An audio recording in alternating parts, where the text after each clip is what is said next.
Hi everyone, welcome to Balu IQ online classes. 2023 సంవత్సరానికి Dadasaheb Phalke award అనేది మోహన్ లాల్ గారికి వచ్చిందనమాట.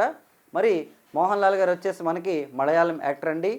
ఆయనకి ఆల్రెడీ 7 నేషనల్ అవార్డ్స్ వచ్చాయి. ఆయన న్యాచురల్గా చేసేటటువంటి యాక్టింగ్ అనమాట ఆయనకి చాలా మంచి పాపులారిటీ ఉంది. అలాగే దాదాసాహెబ్ ఫాల్కే అవార్డు అనేది మనకి 2022 సంవత్సరానికి అయితే మనకి మిథున్ చక్రవర్తి గారికి వచ్చిందండి. మరి ఇండియాలో దాదాసాహెబ్ ఫాల్కే అవార్డు ఏంటంటే మనకి సినిమా ఇండస్ట్రీలో ఇచ్చేటటువంటి హైయెస్ట్ హానరీ అవార్డు అనమాట. దీన్ని మనకి దండిరాజ్ గోవింద్ ఫాల్కే గారి పేరు మీద ప్రారంభించడం జరిగింది. 1969 నుంచి అవార్డు ఇస్తున్నారండి. మరి ఫస్ట్ రెసిపెంట్ ఎవరంటే మనకి శ్రీమతి దేవికారాణి రోరిడ్జ్ అనమాట. మరి దండిరాజ్ గోవింద్ ఫాల్కే గారు ఎవరండి అంటే మనకి 1913లో మనకు ఫస్ట్ టైం రాజా హరిశ్చంద్ర అనేటటువంటి ఒక సైలెంట్ ఫిల్మ్ని ప్రొడ్యూస్ చేశారనమాట.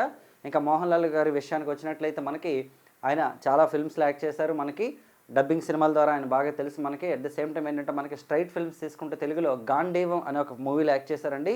తర్వాత జనతా గ్యారేజ్లో జూనియర్ ఎన్టీఆర్ గారితో పాటు యాక్షన్ చేయడం జరిగింది. అలాగే మనమంతా అని ఒక సినిమా ఉంటుందండి, ఆ సినిమాలో కూడా యాక్ట్ చేశారు. అలాగే మన్యంపులితో ఇంకా పాపులారిటీ అయితే సంపాదించడం జరిగిందనమాట. మరి మీకు మోహన్ లాల్ గారి సినిమాల్లో నచ్చిన ఫిల్మ్ ఏంటి? అలాగే మొట్టమొదటి దాదాసాహెబ్ ఫాల్కే అవార్డు యొక్క తెలుగు రిసిపెంట్ ఎవరన్నది మీకు తెలిస్తే కింద కామెంట్ చేయండి. అలాగే మన ఛానల్ని సబ్స్క్రైబ్ చేసుకోండి, బాలు ఐక్యూ యాప్ని డౌన్లోడ్ చేసుకోండి. Thank you so much.